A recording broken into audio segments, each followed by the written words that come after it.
Yeah, soon and very soon.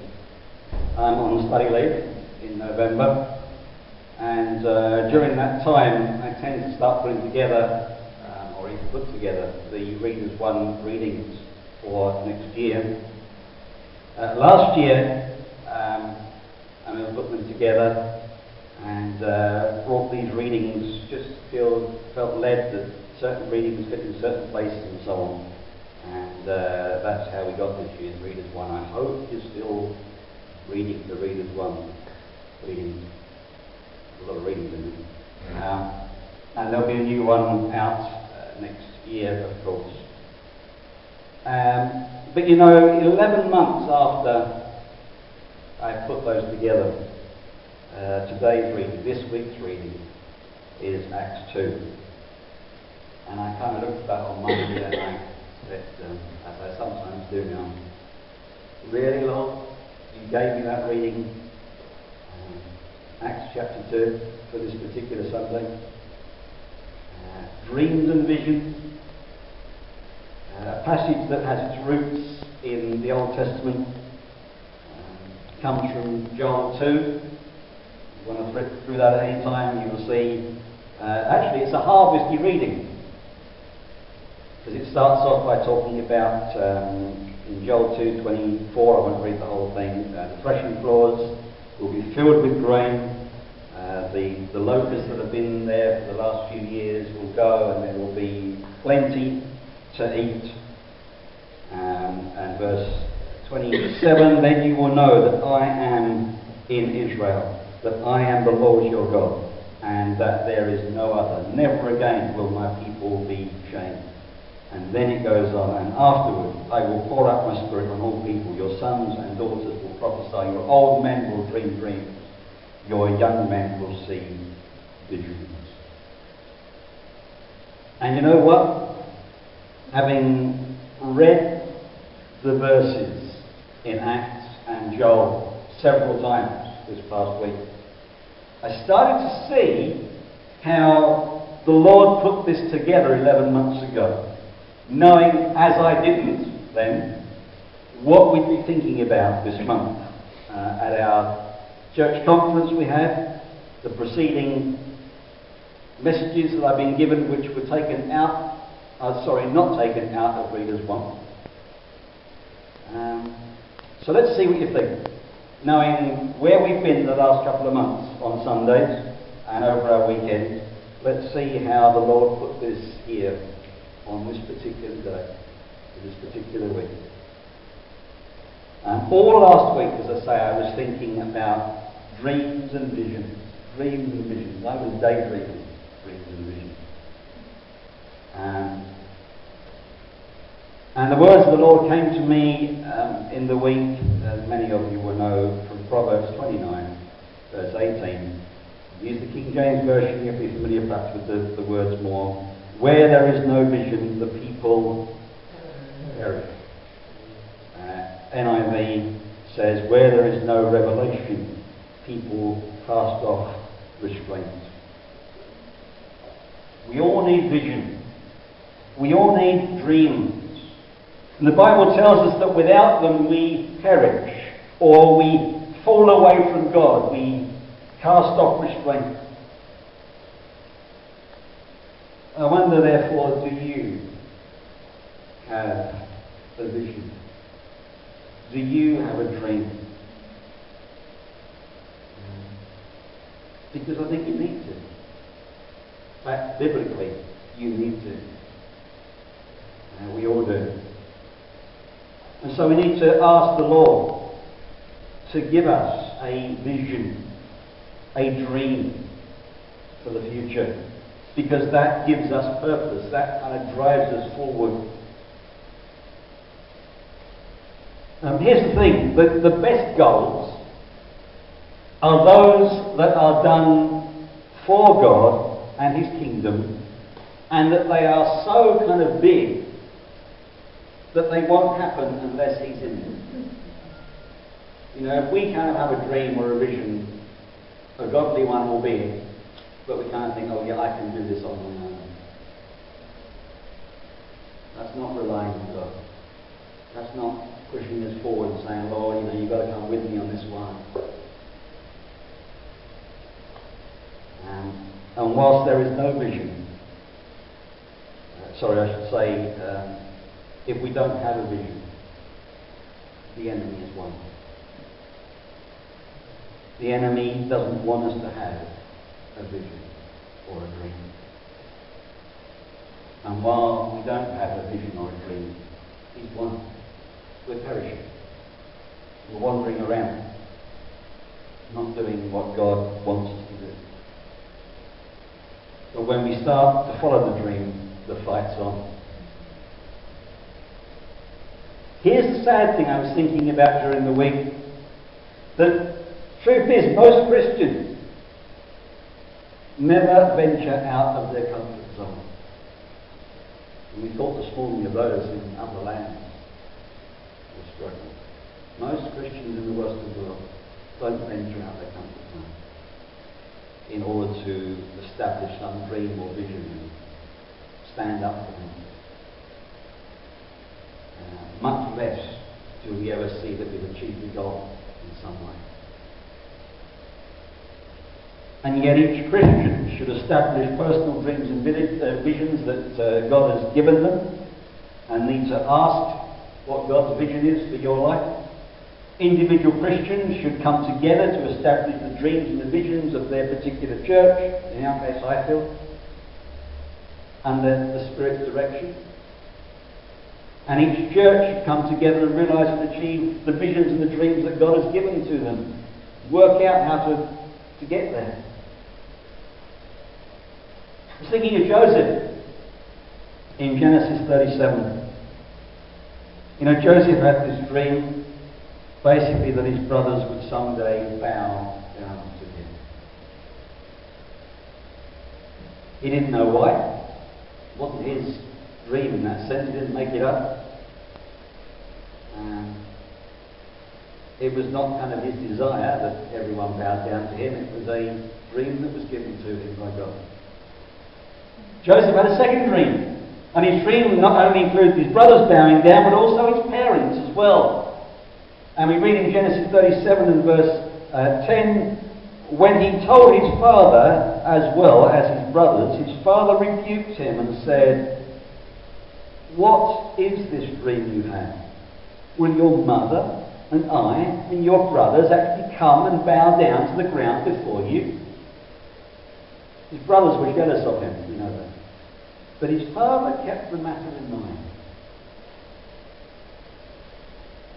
Oftentimes, when God gives us visions, others won't understand,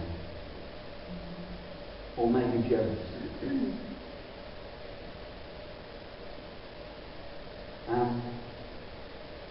But Joseph kept that dream, that vision. We know the story, we know the history. And what he dreamed years down the line came to pass. And it meant that his family was kept alive. Three things needed for a vision. Well, maybe there's others, but three things I'm going to mention this morning. Persistence. Persistence. What happens so often, particularly in our 21st century, is that when quick results don't happen, we didn't happen. I didn't see it, wasn't going to happen. I've been waiting for months, even a few years. Didn't happen. I've moved on. Remember me saying some weeks ago about Joshua. When Joshua, Egypt, wandered around, then became leader, and it was 60 years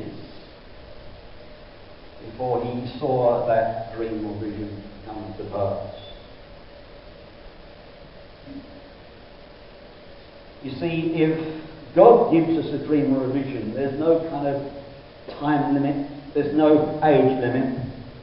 It's not that you've got to be young to fulfill the dream. It's not that you've got to have done so many years or so much time or not enough time and all that to fulfill it.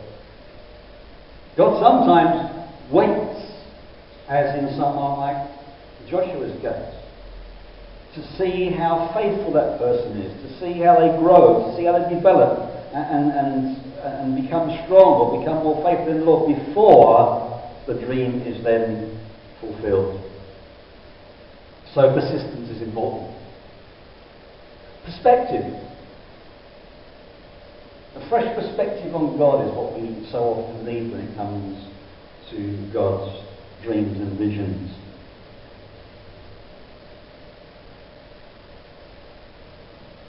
And our perspective on God hinges on our faith that He has limitless ability, which we don't have. So we kind of limit things and we restrict things. I can't do that. I can't see that happening.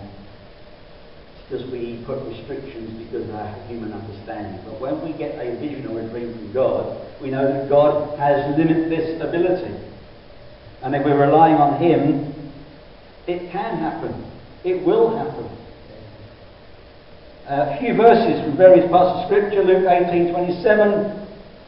The things which are impossible with men are possible with God. Philippians 4. Real great chapter in the Bible. Verse 13. I can do all things through Christ who strengthens me. I can do all things through Christ. Not on my own. I can do all things through Christ who strengthens me. Luke chapter 1 and verse 37. The beginning of the whole gospel of Christ coming into the world. For with God nothing shall be impossible. Nothing is impossible with God. That's the important issue we all know. Through Christ, with God, through God. So it's a perspective. It's not we're doing on our own. It's not even as a church we're doing on our own. It's with God. And that opens up the perspective. Because we know that God has done amazing things through the centuries.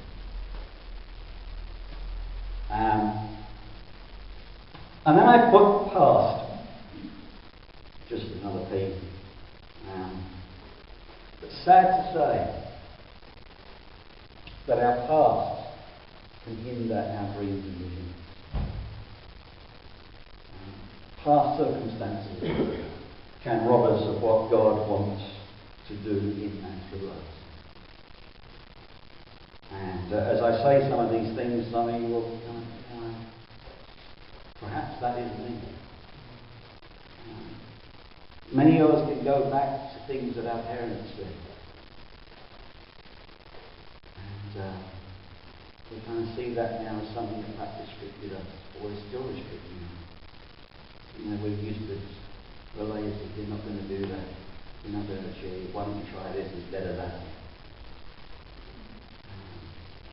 Parents, with all their love, still say things which restrict us. Teachers. I may have remember some teachers who perhaps said, oh, you know, that's useless. Or, I'm going to put you down a step because you're doing bad. You're not going to achieve. Maybe there's friends that we've had or even had who really don't give us much encouragement at all. In fact, they're quick to put us down, even though it's kind of said in a bit of a joking way, they still put us down. And words from people, particularly people who are close to us, can leave some deep scars that prevent us from moving forward. And so many of us are like that. And so many, I'm guessing here, even now, are thinking, yeah, someone said something to me and it really stopped me from fulfilling my dream, from going through that vision, from achieving. Even in churches, we get put down at times. I know. I've had it happen. Many of you know. And nearly gave up ministry because of it. I certainly wouldn't have been here if I carried on plodding through what people said. Other ministers Joseph robbed them sometimes and frightened the corner.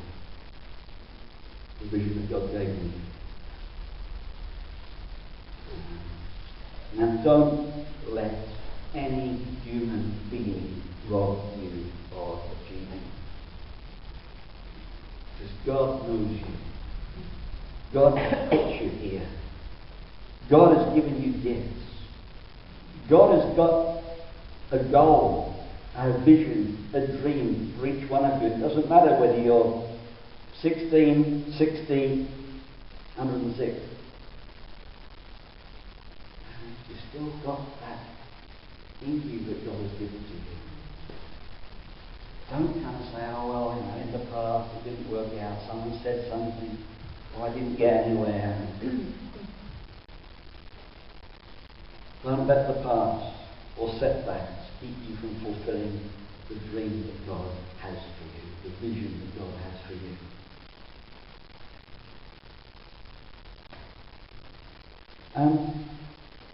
Joseph had this dream, remember? The vision that even though he was hated and despised by his brothers, he fancied being in that situation. He followed through that vision. He was trusting God and living out the vision that Joseph was eventually able, as I said, to provide for his family during a tremendous drought situation. Now I was thinking again during the past week, I was thinking, we've talked in recent years about kind of, use what word you want, kind of a revival at Highfield. Kind of a vision that has come into people's hearts and lives in recent years. And it just, as people have kind of said, I can see something is going to happen. They're going to talk about a swelling, they talk about, God's got great things for us, and it's not kind of sharp and focused and kind of, but it just has that sense that God is going to do something here. And it seems to me that we are starting to see that happen. And I wonder if you've caught on to the vision. And I want the kind of vision cast a little bit this morning in closing. Just to show that it's very possible with God speaking. And just imagine for a moment. A couple of you, a few of you, go out and do what we've been talking about over the last few weeks, and you invite some friends or some neighbours to say messages. And in the few people that have gone out and done that, a couple of families turn up and they start coming to messages. And then someone else gets excited because they hear about this in the church here at Highfield and see what's happening, and so they pluck up enough courage then to ask a few people that they know to something that we're running. And lo and behold, out of those few people that get asked, one of them comes. And they turn up. And you think, this is great. I've invited someone, I've doubled. You've doubled in number, and you get up here on a Sunday and you say, I invited a few people, and this one person's now come to that, and they're now involved in the church in some way, and they're coming along and so on. And then some of you listen to what's being said at the front here, and you think, I can do that. Doesn't matter that Steve's been saying it for the last year or so, but I can do that. I can see now it works. And I'll try inviting 2 or 3 or 4 people to something that is being planned. Whether it's a Sunday service or a message church or a mission thing or a coffee morning, whatever. And out of the people that you asked, one of them shows up on a Sunday morning. Wow, I never saw that happening. I never saw that coming. But here they are. Come on in. Great to see you, and glad you came. And I never thought asking you that to do work, but amen.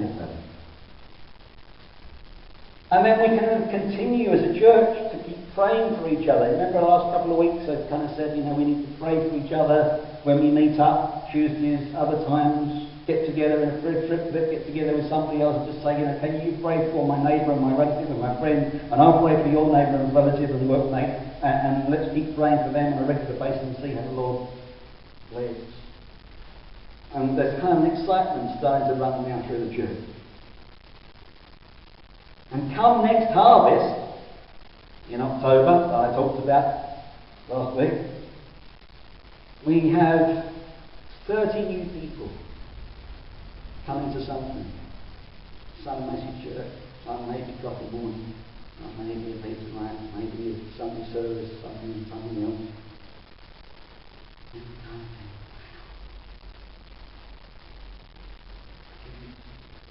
I didn't really understand that it could happen, but it's happening.